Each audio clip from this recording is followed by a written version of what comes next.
Mesdames et messieurs, bonsoir. Merci de nous rejoindre pour ce nouveau numéro de Code 24, le magazine francophone de la rédaction de Futur TV, en partenariat avec France 24. En Irak, des milliers de civils ont fui la bataille de Mossoul contre les djihadistes de l'organisation État islamique. Nombre d'entre eux se sont réfugiés dans des camps au nord du pays. Mais si la guerre est désormais derrière eux, dans les esprits, l'horreur reste présente. Les enfants, en particulier, sont traumatisés par ce qu'ils ont vu. Des scènes de décapitation, de lapidation ou encore de pendaison. Dans les camps où l'on manque de tout, leur mal-être est difficilement pris en charge. Irak, cauchemar d'enfance, c'est un reportage signé Damien Le Fauconnier et Yassir Gelzim.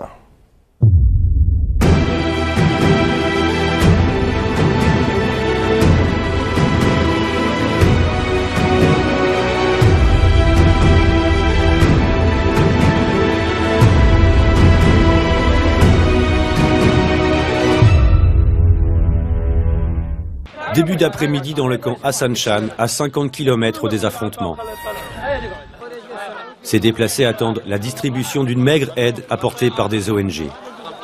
Certains qui arrivent tout juste de Mossoul affirment n'avoir presque rien mangé depuis une semaine. Ici survivent 25 000 Irakiens, parmi eux de nombreux blessés et des malades. L'eau du camp n'est pas potable.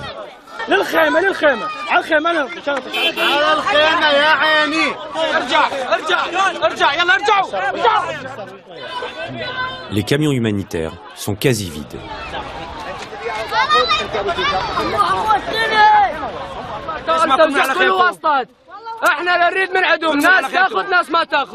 والله كل شيء حقكم اقسم بالله العظيم الناس ما تقدر تعيش هنا اي والله انهم جوعانين. Les enfants qui ont vécu 2 ans sous le joug de l'organisation de l'État islamique arrivent dans un état de grand épuisement. Combien sont-ils dans les camps? Pas de statistiques officielles, mais chaque tente en compte 2 fois plus que d'adultes. Ces enfants ont vu les pires horreurs, ont subi au quotidien les violences du groupe terroriste.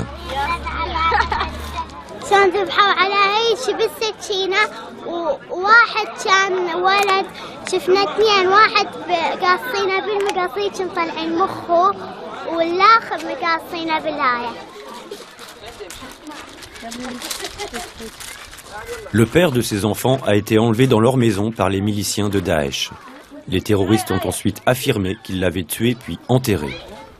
Pour preuve, ce papier, un acte de décès tamponné par l'organisation terroriste. أنا أبويا قتلني قتلوا الدواعش كل مرة يجون يداهمونه دخلنا بروعه يابا ليش يقولون أنتم روافض. خذوا أبويا و3 عمامي قضبوهم قتلوهم يابا ليش أخذتوهم هذول يتعاملون ويا القوات الأمنية نروح عليهم وين أريد لنا شلون دليل يقول دليل أي شيء دليل أي شيء شلون قتلت أبوك هاي شهادة وفاة تريد روح في مقابر جماعية لقي جثة مال أبوك. كنا نشتغل أنا وأخويا يجي يقصون ايدي ما يصير والله ما يصير الله حرام عليهم الله يقتلهم ان شاء الله الله يعذبهم والله ما يصير. Ce père de famille raconte que chaque semaine, une personne était lapidée en pleine rue. البشر اذا شافوا كبير يعني اكو هسه انا ناس لحد الان ما تقدر تنام من شافت هذا هذول الاطفال شافوه شو يصير بهم باكر شو يصير بمخيلتهم.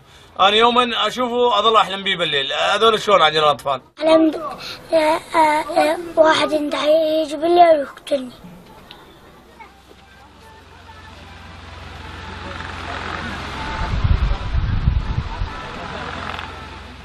Les enfants de Bachir font aussi des cauchemars. Frères, parents, cousins, au total Daesh a tué 26 membres de cette famille. تعال بالليل يصير بيك رعب من اطفالي ليش؟ ما اعرف والله كل نص ساعه واحد يسوي واقول له ايش بيك قوم والله العظيم والله من ينامون الكل يصيح واحد والله العظيم اني للصبح معنا. والله الثاني اخويا بيد داعش انا. اخوك؟ ايه كنا نطلع نزلوا من السياره ببيتنا كنا احسن هنا والله جينا من تراب وحيوانات كل شيء كنا حياة عقارب. يجيك كوابيس؟ ايه والله بالليل ما اقدر انام. شنو الكوابيس اللي يجيك؟ والله كل شيء. Les cauchemars, les cris sont les moindres des conséquences. Selon les psychiatres, 1 enfant sur 5 vivant dans ces camps présente des troubles post-traumatiques nécessitant une prise en charge médicale. Une 50aine de symptômes pouvant affecter l'enfant ont été recensés. Perte de cheveux, idées suicidaires, régression dans l'apprentissage et l'utilisation du langage, agressivité.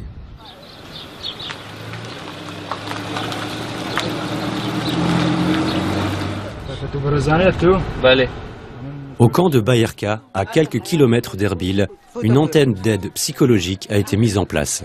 Peu de familles viennent d'elles-mêmes voir les médecins. Alors c'est l'unité mobile qui rend visite à la famille Ramis.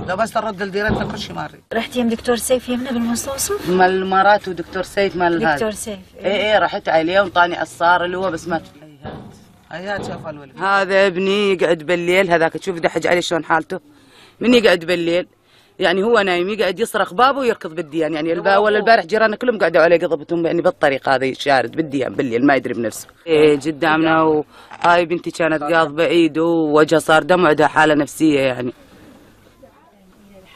كان قاضب بيدي رادت طلقت هي عبيبه سود فعاني وقعت به هو نصر الساعه 7 وقت الحادث تصيح من راسه كل بالليل يعني يومية شلون أول يوم قاتلينه.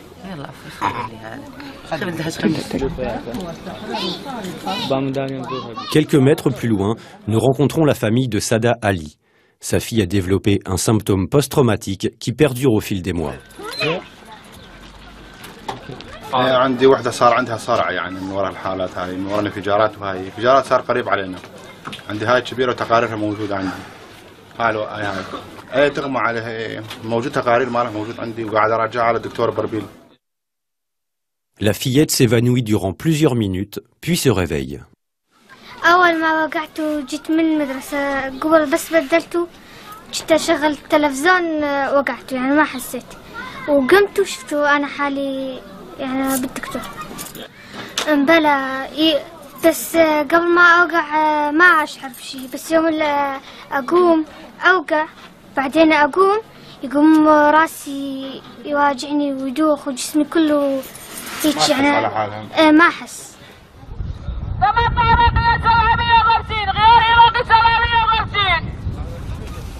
Dans cet immeuble à l'abandon situé en bordure d'Erbil, un camp de déplacés chrétiens s'est établi.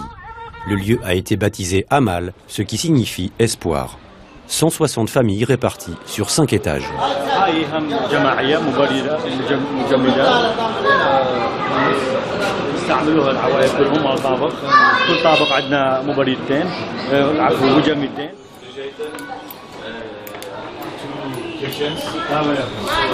قبل اي خزانات هاي قبل يومين ثلاثه سوينا هاي المنظومه مال تصفيه للمياه ما تشرب يعني.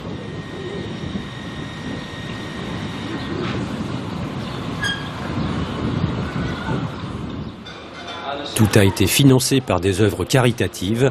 Grâce à ces dons, la vie s'est organisée, ou plutôt la survie. بالنسبة للأطفال يعني الأطفال حالتهم الوضعية بشكل عام وهذه نحاول بقدر الإمكان إنه نخلي الوضعية بشكل طبيعي يعني قبل شهرين شيء سوينا بارك جوا على مود الأطفال. L'histoire de la famille Nizal a été brisée par un choix pervers imposé par Daesh. Pendant 2 mois, ils ont dû héberger les terroristes, subissant des violences au quotidien. بس خاصة هاي عندي مريضة يعني ما ضربوا راسها بالحائط وقالوا لي روحي على الطبيب يعني تعرف مكانية ما لازم ياخذوها رنين على راسها. يا مكان هي يعني ضربوه هنا حيل على الحائط. كان شهرين؟ كان عندها شهرين. تعرف الطفل ضعيف كل شهرين. Leur destin a basculé à un barrage alors qu'ils pensaient s'être échappés des mains des djihadistes.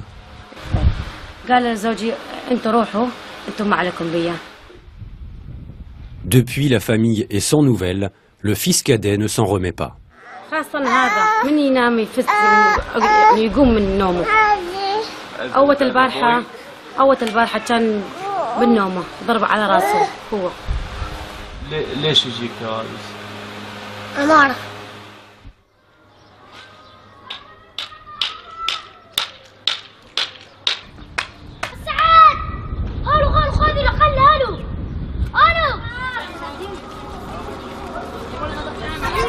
Le père Basis Douglas est en charge d'un autre camp chrétien établi en plein centre d'Erbil. Des préfabriqués de bonne qualité, une bibliothèque bien fournie et même des instruments de musique.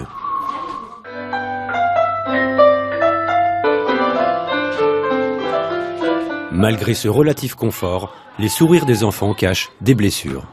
When they arrive, actually our kids, they were completely traumatized. They were living in not nightmare, but you can say daymare, because they were shouting, they were completely lost, they were aggressive.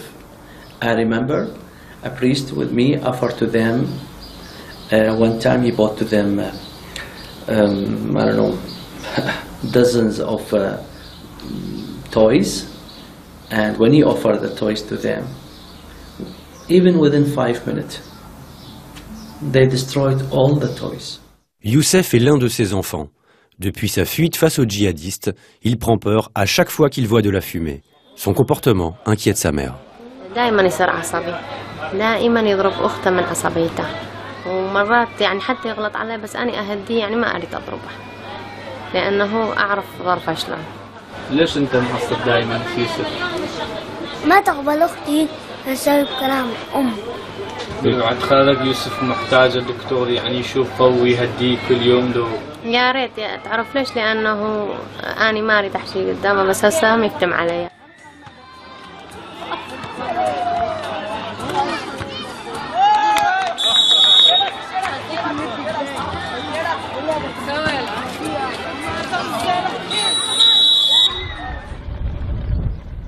Ahmed Kadir Tahar est un psychiatre détaché par l'hôpital d'Erbil. Quelques heures par semaine, il se rend dans les camps. C'est à lui que l'équipe mobile envoie les patients qui acceptent une consultation. They feel shame sometimes to talk about their inner world. It's not an easy process for any human being throughout the whole world to express themselves in front of the stranger, especially those because they perceive that these things are very secret, and it's a kind of a weak signal or stigma. That's why some of them they are afraid from that.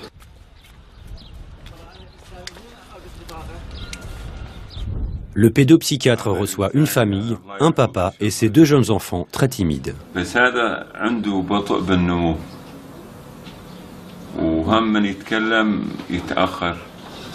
كان عنده سلس بوليمو. لا هذا ما عنده. أمين هذاك ما يقدر يفوت.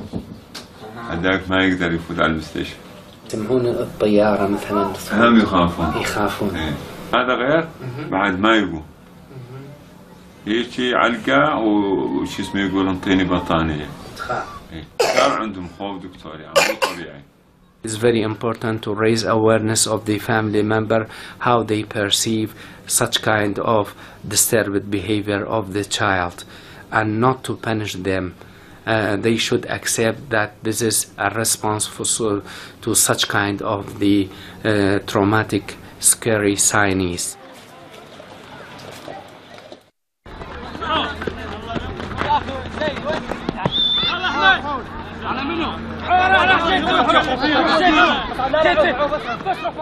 Dans le camp de Degaba, ouvert à l'automne, c'est dans un bus que les psychiatres reçoivent les patients. Les spécialistes tiennent à la confidentialité de ces rencontres.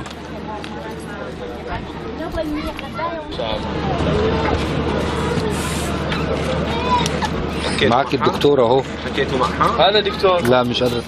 ان شاء الله هتبقى كويسه. شنو تعبانه؟ ليش تخاف؟ والله نخاف. بس داعش ما موجود هنا، يعني ليش تخافين؟ والله هذا كل النهار واني خايفه.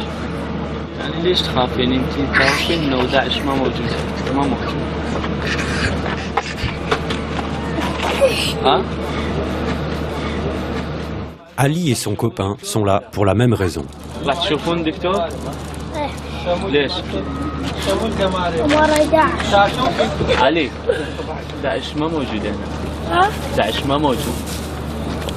اين حفله يجون؟ ما راح يجون هنا. لا يجون 100%. شلون؟ النكتة يعني. شلون يجي عبد العزيز؟ جيب لنا وقت وجهك لا تشتغل. دير بالكم لا تشتعلون. Nous rencontrons la famille d'Ali. Son père est inquiet. Les enfants ne cessent de parler des horreurs qu'ils ont vues.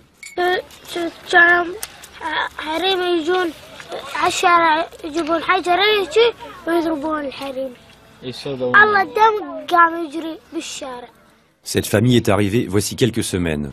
Walid Abdullah se rappelle qu'il y avait deux sortes d'enfants sous Daesh, ceux comme les siens qui n'étaient pas endoctrinés par les terroristes et les autres.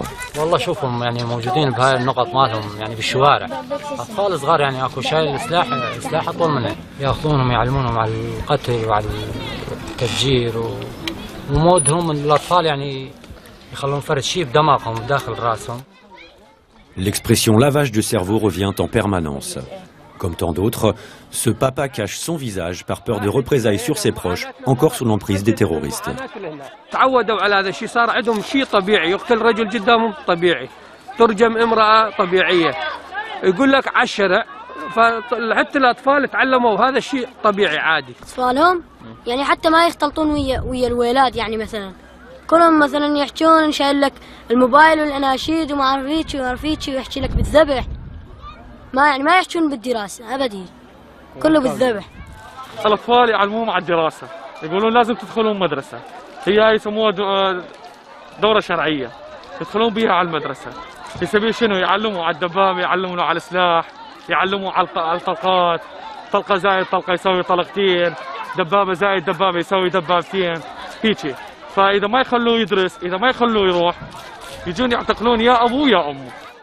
جبت الكتاب الدفتر مال القراءة مالها مال الرياضيات العفو هاي بنتي كاتبين 1 2 3 4 الخمسة ما كاتبيها عبروا على 6 بنتي ليش ما كاتبين 5 قالت والله بابا ما أعرف كانت تسوى ابتدائي هاي بالأول من طبوا داعش راحت على المعلمة قلت لها أمي ليش ال5 ما كاتبتها قالت والله أستاذ المشرف من الدولة الإسلامية قال ال5 ما يصير تكتبوها.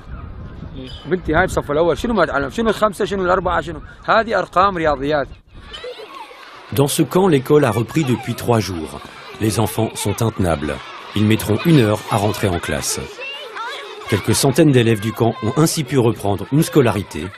Malgré le manque de préparation et de matériel, les enseignants tentent d'organiser la rentrée.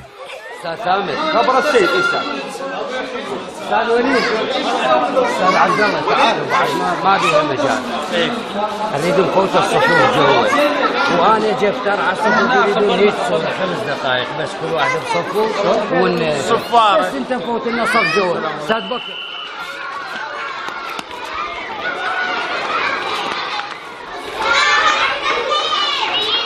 ما نسمع صوت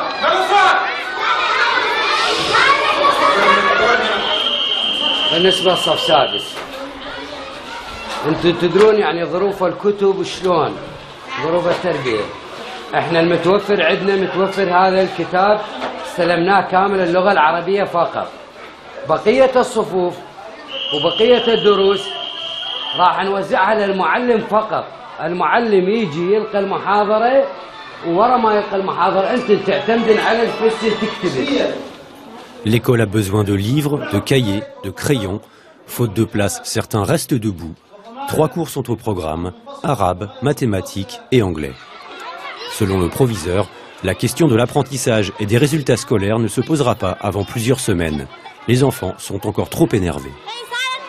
هذا بعد شهر شوفوا الطفل متروض يعني يختلف عن الطفل اللي يشوفه هسه حركة وعنيف اكو حالات عنيفة فعلا يعني خصوصا عند الولد أكثر من عند البنات. هذا بالتدريج يوميا راح يشوف شلون الانسيابية والحركة والطالب شلون يدخل للصف يطلع تعامل المعلم معاه اعتيادي ينعكس عليه ومن كيف يهدى الطالب.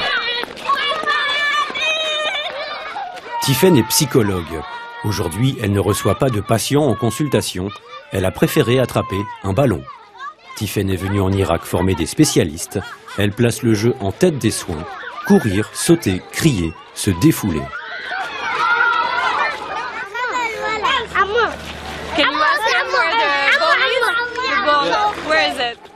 Le jeu, c'est ce qui est le plus important pour un enfant. C'est sa façon de s'exprimer, sa façon de montrer ses émotions, d'apprendre. surtout, d'être avec les autres, d'apprendre à être avec les autres. Alors c'est vrai qu'ils n'ont pas grand-chose à disposition malheureusement et ils créent des jeux avec tout ce qu'ils trouvent, avec les cailloux, avec les bouchons de bouteilles. Le plus gros de travail en fait c'est de mettre le doigt sur ce qui traumatise le plus l'enfant parce que c'est une combinaison en fait de tout un tas de choses qu'ils ont observées, entendues, ils regardent aussi parfois la télévision donc ça rajoute beaucoup d'anxiété. Et à travers différentes activités, on va les amener petit à petit à s'exprimer et à se libérer de leurs peurs, de leurs angoisses. Pour les spécialistes, l'environnement familial est essentiel dans la prise en charge des troubles traumatiques, car les adultes sont souvent eux aussi perturbés. C'est le cas de Lika. Voici quelques semaines, alors qu'elle fuyait les combats, cette maman a vu sa belle-sœur être grièvement blessée. احنا نمشي 8 ساعات اخويا وياي عنده طفل بنيه وولد طق يعني الجلي كان علينا بالطريق احنا اطفال واثنين وهو زوجته تعوقت بس يعني بنوبه من هاي الحاله صرت بنوبه عصبيه انا اقول لك كنت اقتل بجهالي ما يواجهون احلام كوابيس فشي يعني مثلا لا والله عندي هذا بس يقوم بالليل هم يصرخ ويقوم هذا سعد سعد الله يشوف بالنهار يسولف بالليل يقوم يبكي يصرخ عاد الا اقضبه. Selon la psychologue, les troubles de Lika ont une conséquence directe sur les enfants. أكيد في أطفال وفي الكبار والبالغين المراهقين بس في العادي بس تكون الأم كمان تعبانة نفسيا هذا الشيء بيعكس على الأطفال بيصير تواصل مع الأطفال بشكل ثاني مثل ما هي تفضلت قبل شوي وحكت صارت تستعمل معهم العنف صار في تعلي صوتها عليهم هذا الشيء بيأثر سلبيا على الأطفال. Dans de rares camps, de vraies structures d'accueil existent. C'est le cas à Kawergosk, où les médecins peuvent effectuer un vrai suivi de leurs patients. Abdulaziz a 12 ans, il vient chaque semaine consulter Francisco, un psychiatre d'une ONG. Même si le petit garçon reste hyperactif et continue à faire pipi au lit, Francisco est content de ses progrès. Do you like horses? Now I want to draw yourself riding this horse.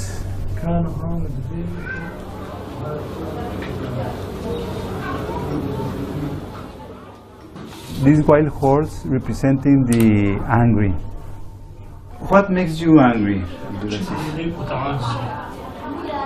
جوي كان بيجلس حاجز بينام طنقة وملعبها مجي يعني أم جاي مصور شو هذا كان بليسن تيل جدينا بينام دو طنق دبي ولو صاروا مزاج هنا ولو محاجز تكن. Explain me this drawing, Abdulaziz. Are you here in this rocket? زي تمثل في كوكب يعني زي تمثل عنك زي مزين كمثل حياة سريعة زي اكتشاف. Remember that in these three drawings, in your conquers, in your new discoveries, you're not alone. There's people supporting you. With the rocket you're going as a scientific. De nouveaux camps ouvrent en permanence. Le Kurdistan irakien s'apprête à accueillir des dizaines de milliers d'enfants supplémentaires en provenance des zones de combat. La région ne compte que 20 psychiatres irakiens pour près de 2 millions de réfugiés et déplacés. Restez des nôtres, on se retrouve après cette très courte pause. A tout de suite.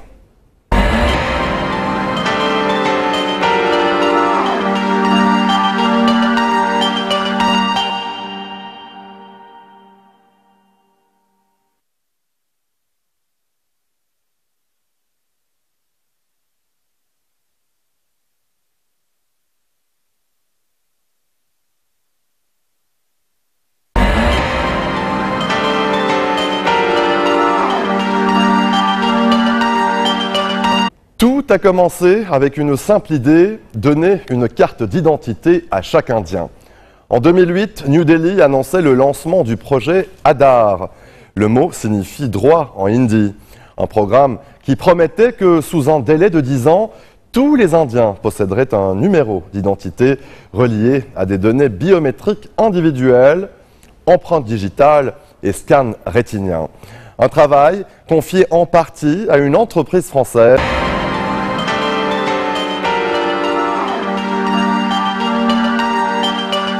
Tout a commencé avec une simple idée, donner une carte d'identité à chaque Indien. En 2008, New Delhi annonçait le lancement du projet Aadhaar. Le mot signifie droit en hindi. Un programme qui promettait que sous un délai de 10 ans, tous les Indiens posséderaient un numéro d'identité relié à des données biométriques individuelles, empreintes digitales et scans rétiniens. Un travail confié en partie à une entreprise française, Safran. 9 ans plus tard, plus d'1 milliard d'Indiens ont déjà reçu leur carte d'identité.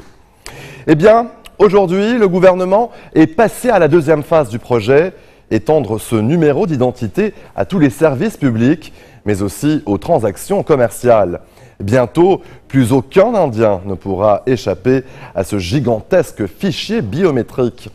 Les autorités espèrent réduire la corruption et le détournement de fonds publics, d'une part, et améliorer la transparence des transactions commerciales digitales, d'autre part.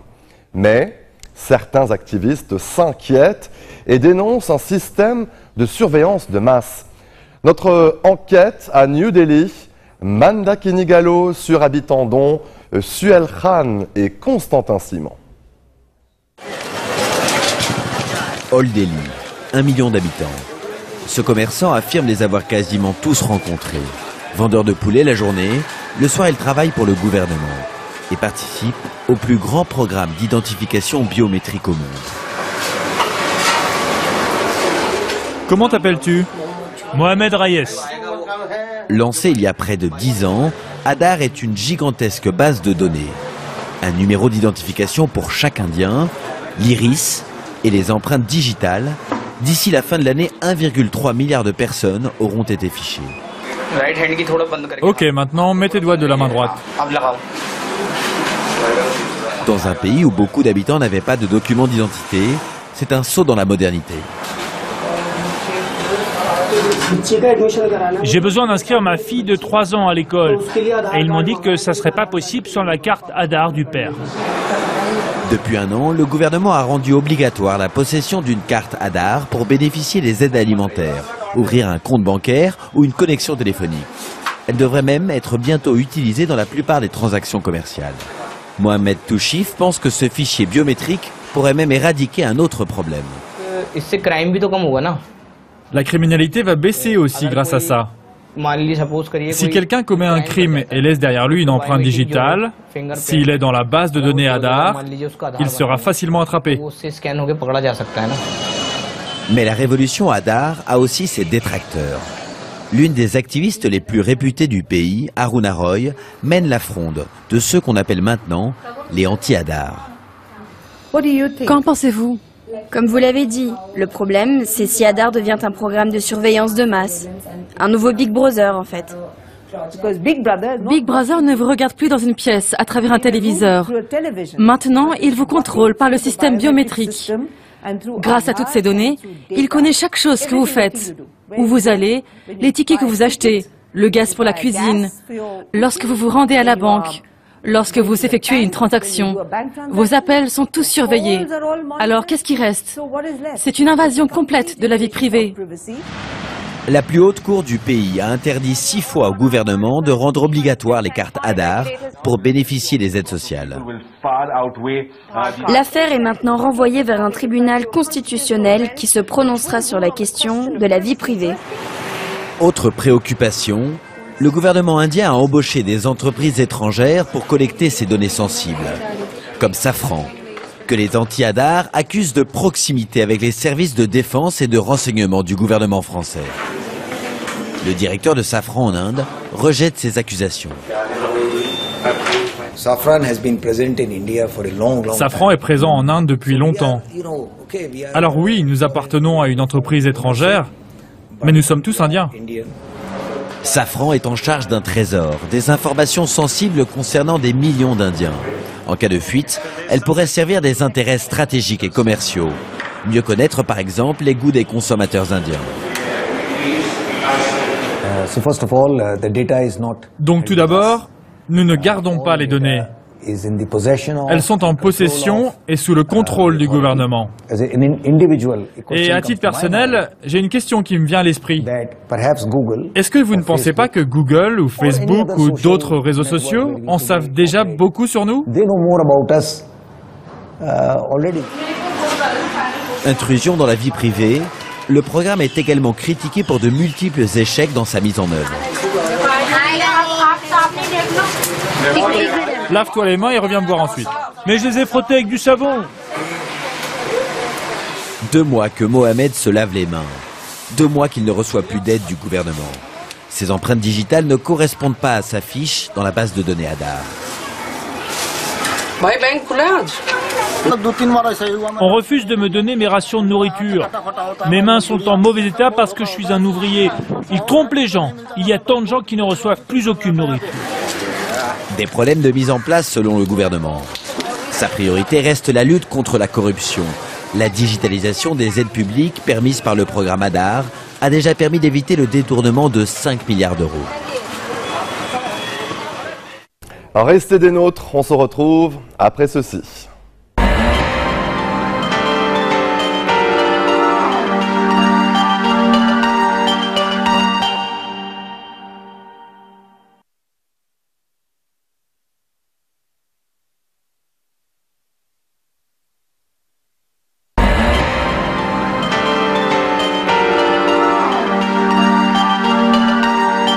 Retour sur le plateau de Code 24. Rappelez-vous, en 2010, éclate en Espagne le scandale des bébés volés. Le pays réalise que des dizaines de milliers d'enfants ont été enlevés pendant la dictature. Un trafic juteux qui a perduré jusque dans les années 90. Plus d'1 millier de plaintes ont été depuis déposées, mais de nombreuses affaires ont été classées à cause du délai de prescription et du manque de preuves. Mais une femme a réussi à aller jusqu'au bout et à faire en sorte que son ravisseur soit poursuivi.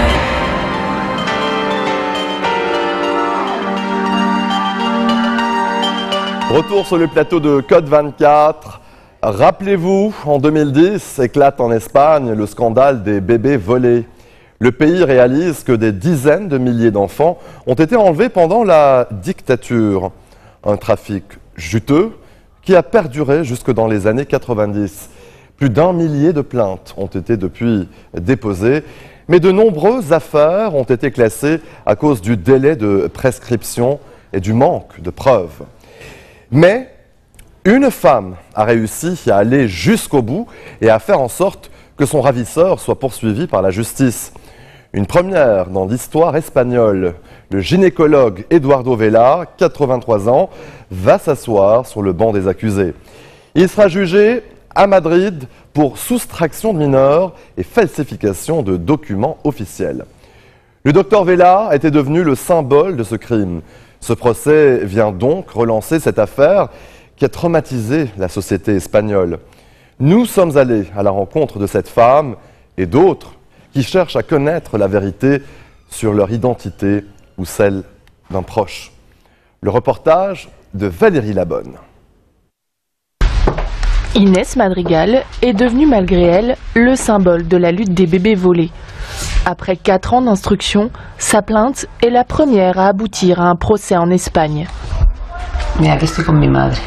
Sa mère adoptive, décédée depuis peu, a accepté d'être mise en examen pour que l'homme qui l'a enlevée à ses parents biologiques réponde de ses actes. Elle ne savait pas ce qu'avait fait le médecin, qu'il avait falsifié tous les documents. En plus, c'était pendant la dictature, on ne posait pas de questions et on ne remettait jamais en question les médecins, ni les nonnes ou bien le curé.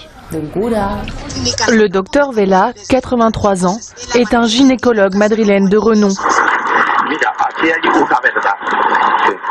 C'est à la clinique San Ramón, aujourd'hui devenue une maison de retraite, qu'Inès a été enlevée. Pendant 20 ans, avec l'aide de religieux, il vendra ou offrira des nouveau-nés à des parents mal d'enfants. Inès a été offerte par un jésuite qui connaissait le docteur Vela en échange des services rendus par sa mère à l'église. Ce document est un document crucial. Ici, le docteur Vela a reconnu sa signature. C'est un faux parce que ma mère est une femme stérile et donc elle n'a pas pu mettre au monde un enfant. Son avocat, Eduardo Peña, a instruit 146 plaintes. Seule une a abouti à un procès. Ça, c'est le dossier d'instruction d'Inès Madrigal. Il y a 2 tomes. Une petite victoire pour l'avocat et ses clients. Elle illustre toutes les difficultés pour prouver l'enlèvement des nouveau-nés et la falsification des actes de naissance. Aucune instruction n'a été close avec l'assurance qu'il n'y ait pas eu de délit. La grande majorité l'ont été parce qu'il est impossible de mettre la main sur les preuves. Et donc les juges sont impuissants. C'est en 2010 qu'éclate le scandale en Espagne. Le pays réalise que plusieurs dizaines de milliers d'enfants ont été volés depuis le début de la dictature. Le régime voulait éduquer des enfants de républicains auprès de familles franquistes. Mais ces réseaux d'adoption illégaux et très juteux ont continué jusque dans les années 90. Le cas d'Inès suscite l'espoir chez ceux qui restent sans réponse. C'est le cas de Marie Cruz. En 1980, elle donne naissance à son 2e enfant. Après 5 jours de vie, le personnel médical lui annonce la mort de son fils. On a toujours pensé qu'il lui était arrivé quelque chose. Et vous ne l'avez jamais vu? Mort, non, jamais. Vivant, oui, pendant 5 jours dans la couveuse. Mais mort, non. Moi, je voulais dire au revoir à mon fils. Et ils nous ont dit non. Car selon eux, l'enfant était complètement défiguré à cause d'un infarctus. Ce bracelet de naissance est l'unique souvenir qu'elle a de lui. Depuis, elle a toujours eu des doutes. Quand le scandale éclate, elle réalise alors qu'elle n'est pas seule. Marie Cruz a depuis créé avec d'autres l'association SOS Bébé Volé pour tenter de réunir parents et enfants. On a 400 membres, même un peu plus. Au moins 405. Car il y a 2 jours, j'en ai enregistré un et hier 2 autres. Presque tous les jours, elle reçoit des appels de nouvelles victimes. Hier, il y a une fille qui m'a appelée. Elle a 45 ans parce qu'elle est née en 1972. Elle m'a raconté qu'elle venait juste d'apprendre qu'elle avait été adoptée et peut-être même volée. Devant nous, Marie Cruz appelle cette femme qui a vu sa vie ébranlée. Tu ne sais plus à quel monde tu appartiens. Tu sens que ton identité est remise en question. Et dans mon cas, je me suis sentie trahie par ma famille. Même si j'ai eu une très bonne vie, j'ai été un secret vivant. Tout le monde le savait, sauf moi. Depuis 2010, les victimes se battent pour que l'État espagnol s'inspire de l'Argentine et fasse du cas des bébés volés une cause nationale. Mais leur requête est pour le moment restée lettre morte. Oui, c'est une lutte contre la montre. J'ai des mères qui viennent de Séville et qui ont plus de 80 ans. Et avant qu'elles nous quittent, elles sont en droit de savoir où sont leurs enfants et avec qui. En attendant, Marie Cruz poursuit son combat pour la vérité. Un cas du docteur Vela, oui. Le docteur Vela risque jusqu'à 13 ans de prison, mais à cause de son âge avancé, il pourrait en être exempté.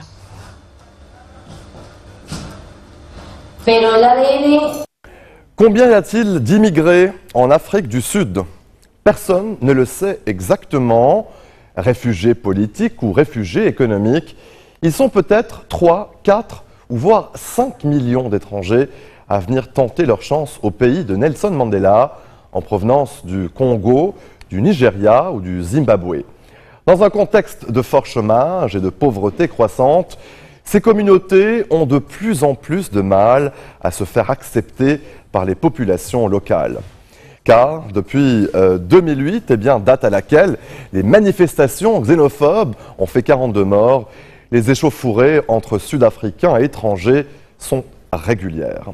Focus ce soir avec la communauté congolaise, la deuxième plus importante communauté étrangère du pays. Les Congolais sont victimes, comme les autres, des attaques, des pillages et de la haine qui se répand.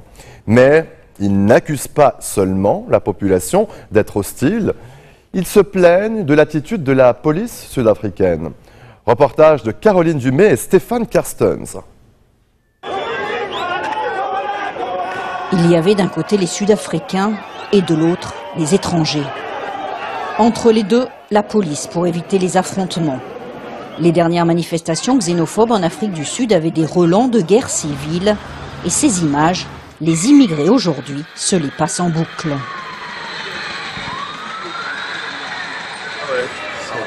C'était juste devant. C'était le 24 décembre. Nous étions ici.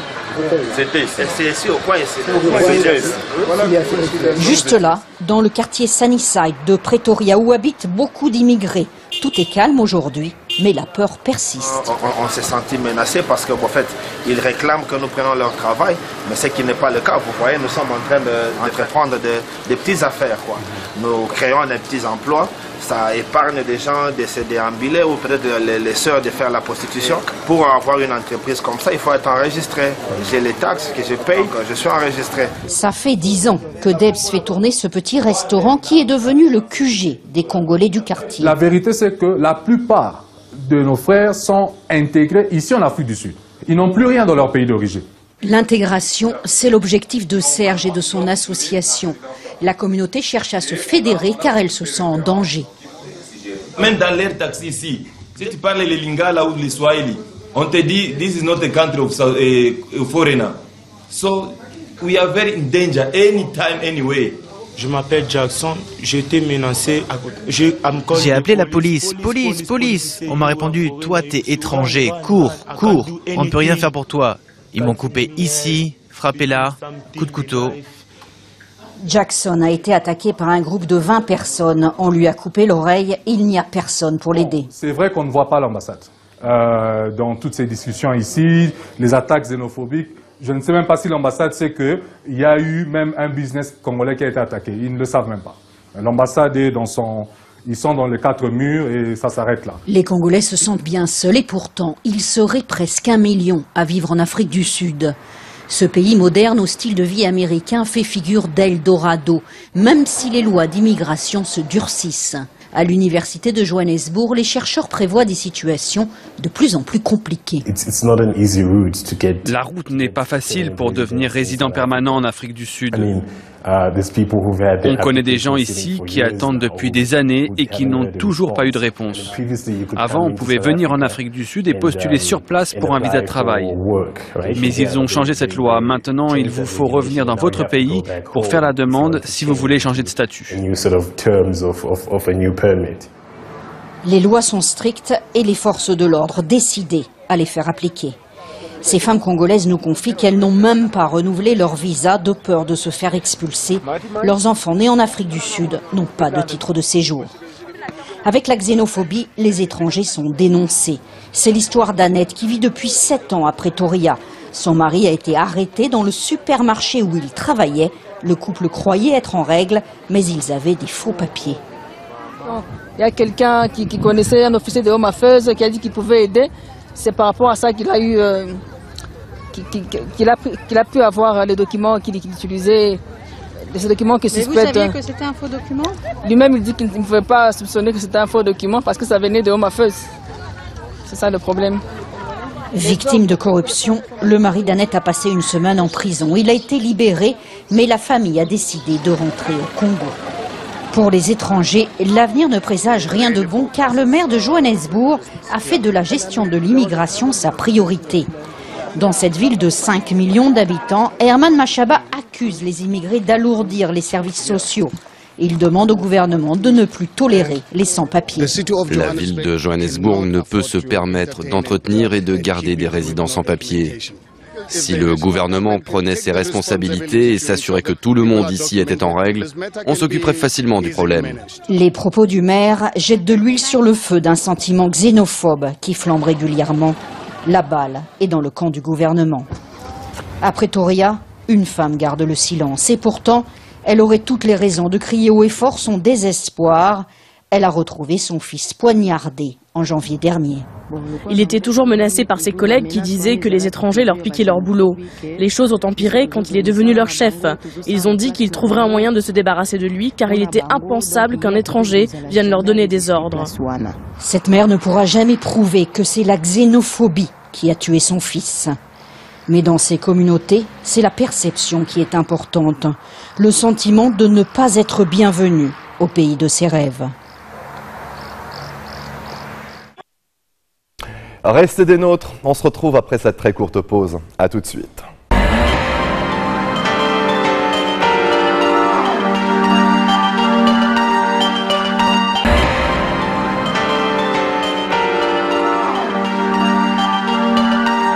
Retour sur le plateau de Code 24. Le marais de Brière, près de l'estuaire de la Loire, est le deuxième plus grand marais de France.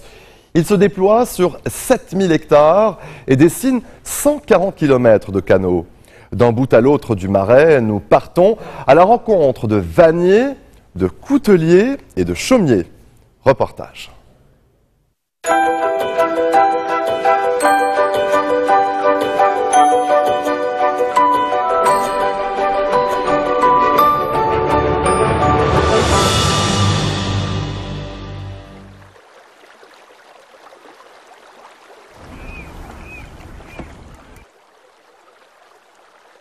C'est calme, c'est reposant, c'est l'antidépresseur naturel.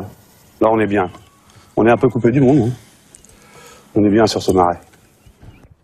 Le jour se lève à peine. Claude, amoureux de son marais natal, espère chasser des canards sauvages. Ah, ils sont loin. Ils passeront trop loin ce matin-là. Sans regret, le spectacle est ailleurs. Dans ma partie de chasse, moi, c'est le paysage. Hein.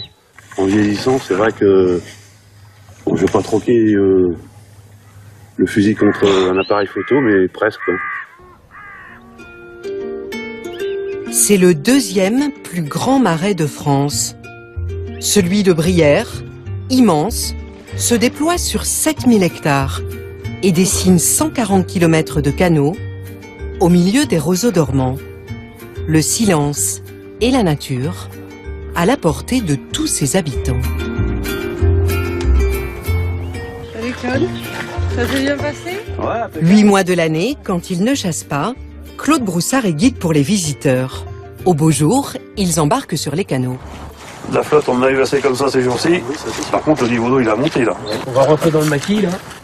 L'hiver, il s'adonne à une autre activité avec Didier, un ami d'enfance. Ils coupent des tiges d'arbustes qu'ils appellent de la bourdaine. On le redressera. C'est du aulne noir. C'est du aulne noir. Pas confondre avec l'osier. On aime bien aller la chercher dans le marais parce qu'elle est plus grasse. Elle est plus grasse, elle est plus facile à travailler que celle de la forêt. Ça, c'est le bras magnifique. Pas trop de nœuds. Ce bois du marais, ils sont parmi les derniers de Brière à savoir le travailler. Le père de Didier leur a transmis la passion du panier et appris les gestes du vannier. J'ai commencé à faire des paniers de Maya à l'âge de 51 ans. Donc c'est un héritage de votre père en fait, hein? Oui, alors que mon père a fait son premier panier à l'âge de 7 ans. Parce qu'autrefois, il fallait que tous les enfants du village sachent faire un panier. Voilà, exact. Ensuite, les paniers qu'ils commençaient à faire, c'était des petits ronds comme ça. Voilà, c'était leur premier panier, aux jeunes. Pour élaborer l'ossature du panier, il faut fondre les lamelles de châtaignier, puis tresser. Par passion de l'artisanat, ils ont appris à peler, à aplanir les nœuds et fendre en trois les brins de bourdaine. Les paniers en bourdaine, ça se fait l'hiver. Quand la sève est descendue, le bois est souple. Vers Saint-André-des-Eaux, là où la Brière se rapproche de la mer, le marais dévoile une autre richesse. Pour la découvrir, il faut creuser, sonder, chercher, jusqu'à trouver les vestiges végétaux d'une ancienne forêt enfouie dans la tourbe. Il y a 5000 ans en arrière, ici il y avait une forêt de chênes. Et lorsque les arbres sont tombés, c'est un amas tourbeux en formation qui les a recueillis. On appelle ce tronc en cours de fossilisation le bois de Morta. Il doit sécher 3 ans pour être travaillé en atelier, débité en lamelles, puis poncé, modelé et affiné. Reste ensuite à encastrer la lame et le mécanisme d'un couteau aux manches inusables. Il a une densité plus importante qu'un chêne classique, puisqu'à la base, je travaille sur le morta de chêne. Ça fait 5000 ans qu'il est enfoui dans les marais, ça fait 5000 ans qu'il capte la silice environnante, donc il a cette densité et cette dureté qu'on ne retrouve pas sur un bois plus traditionnel. Autre emblème du marais, le roseau, garant d'un métier rare, celui de chaumier. La région de Brière concentre 60% du nombre total de chaumières en France. Et pour perpétuer cette tradition, on travaille en famille. On travaille en équipe, on travaille par deux souvent. Donc là par exemple mon frère qui étale la toiture, le roseau et qui passe les fils. Et moi derrière qui vient égaliser avec cet outil-là, qui vient donner un aspect fini à la toiture. Bien entretenu, le toit de chaume peut conserver ses qualités isolantes pendant 30 ans. Si ces chaumières demeurent, c'est parce que le parc naturel régional s'est battu pour les préserver et soutenir l'habitat traditionnel. Bernard en est l'ancien responsable. La Brière, c'était mon terrain de jeu quand j'étais gamin, que j'aimais beaucoup, j'adorais, et puis que j'ai appris plein de choses grâce à la Brière. Et donc j'essaie de transmettre un petit peu ce que j'ai appris. Moi j'aime beaucoup la Brière l'hiver. C'est à cette période-ci que je la préfère, parce que j'aime bien, quand le niveau d'eau est très haut, là, en période hivernale, il y a les eaux qui sont noires, et puis il y a le roseau qui est doré, là, qui est très très beau. Les saisons passant, le marais évolue et se redessine. L'eau est ici maîtresse. Elle file au gré d'une balade en bateau, attirant la lumière dans ses miroirs.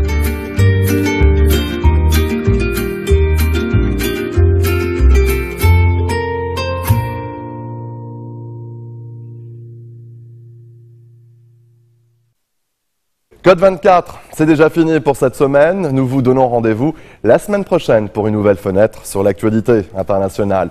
Vous pouvez dès à présent revoir cette émission sur notre site internet. N'hésitez pas non plus à nous envoyer vos commentaires à l'adresse qui s'affiche au bas de votre écran. Très bonne suite de programmes sur notre antenne et je vous dis à la semaine prochaine.